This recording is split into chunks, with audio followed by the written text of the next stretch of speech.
Биз адамдардын бир гана жакшылыгын байкап, издеп жүргөн адамдардан болобуз.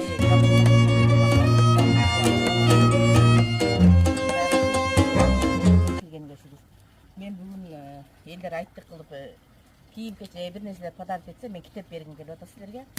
Бир адамдан бир китеп деген долбоор бар. Кыргызстанда өзү ошо долбоорду улантып келатам.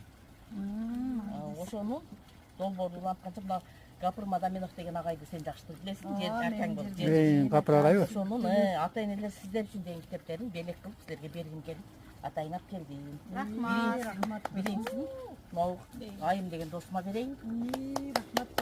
Рахмат. Айтыңар марек болсун кыздар. Жазгүл. Рахмат. Айтыңар марек болсун. Рахмат. Бул деген эң Чоң рахмат. биздин агайыбыз эң Ата-энелер сиздер үчүн деген китеп. Чоң рахмат. Рахмат. Чоң рахмат.